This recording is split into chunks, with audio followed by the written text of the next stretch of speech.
अस्सलाम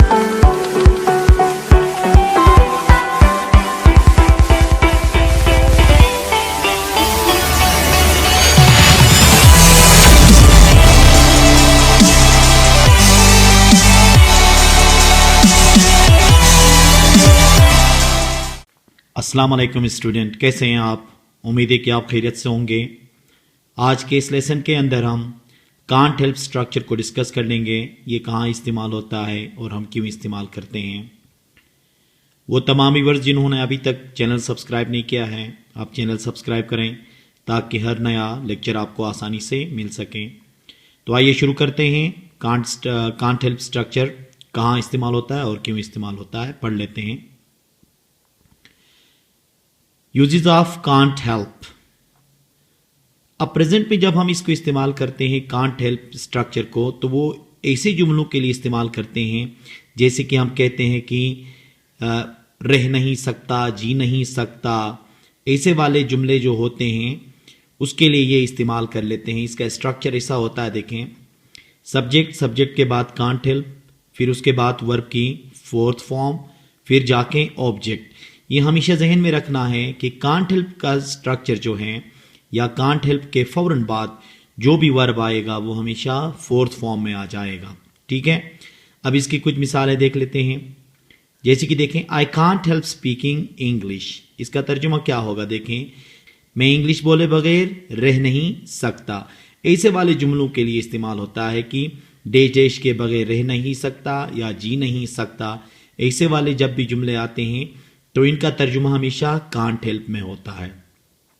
इसी तरह से देखें, he can't help singing a song. तर्जुमा क्या होगा, देखें, वो गाना गाए बगैर रह नहीं सकता या वो गाना गाए बगैर जी नहीं सकता। इसी तरह से देखें, I can't help going to village. इसका क्या होगा, मैं गांव गए बगैर रह नहीं सकता। इसी तरह से देखें, they can't help watching movie. वो फिल्म देखे बगैर रह नहीं सकते। इसी तरह आप बहुत सारे जुमले बना सकते हो, जैसे कि मैं कहता हूं कि I can't help taking tea. मैं चाय पिए बगैर रह नहीं सकता। इसी तरह से I can't help playing football. मैं फुटबॉल खेले बगैर रह नहीं सकता। मतलब ऐसे उर्दू जुमले जिसके लास्ट में के बगैर रह नहीं सकता, के बगैर जी नहीं सकता, ऐसे वाले जुमले जब भी आ जाते हैं तो हम इनको कांट हेल्प स्ट्रक्चर के जरिए इनको ट्रांसलेट कर लेते हैं। यही स्ट्रक्चर पास्ट के लिए भी हम इस्तेमाल कर लेते हैं। जैसे कि देखें, पास्ट के लिए जब ये इस्तेमाल होगा तो कैन किस में चला जाएगा, कुड में चला जाएगा। तो कांट कहाँ होगा, वो चला जाएगा कुडंट हेल्प में। ठीक है, कुड नॉट हेल्प के अंदर ट्रांसफर हो जाएगा। फिर इसका फार्मूला कुछ इस तरह से बनेगा, देखें, सब्जेक्ट, फिर कुड नॉट हेल्प के बाद भी क्या होगा, वर्ब की फोर्थ फॉर्म इस्तेमाल करना है, फिर जाके आगे ऑब्जेक्ट इस्तेमाल करना है। ये जहन में रख लीजिएगा, ये स्ट्रक्चर जहां भी इस्तेमाल होगा इसके बाद जब भी वर्ब हम इस्तेमाल करेंगे हमेशा वर्ब की फोर्थ फॉर्म मतलब आईएनजी फॉर्म में इस्तेमाल कर लेंगे। जैसे कि देखें, I could not help speaking English. इसका तर्जुमा देखें, मैं इंग्लिश बोले बगैर रह नहीं सका। इसका मतलब है माजी की बात है, मैं इंग्लिश बोले बगैर रह ना सका। इसके लिए क्या होगा, आई could not help speaking English. इसी तरह देखें, he could not help singing a song. वो गाना गाए बगैर रह नहीं सका। ये माजी की ही बात हो रही है। इसी तरह देखें, I could not help going to village.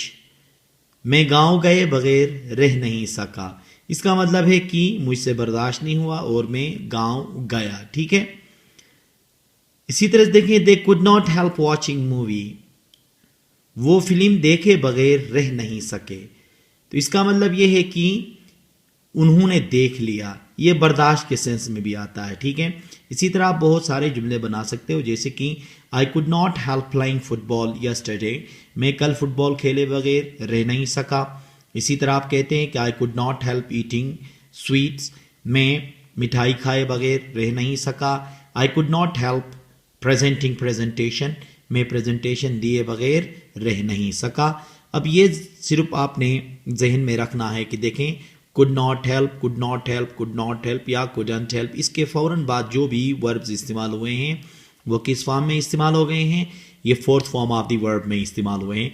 यहाँ पे भी देखें can't help, can't help, can't help, can't help, तो इसका मतलब ये है कि इसके बाद जो भी लफ्ज़ इस्तेमाल हुआ है वर्ब, वो हमेशा किस फॉर्म में इस्तेमाल हुआ है, वर्ब की फोर्थ फॉर्म में इस्तेमाल हुआ है। तो ये प्रेजेंट के लिए और पास्ट के लिए हम ज़्यादा इस्तेमाल करते हैं।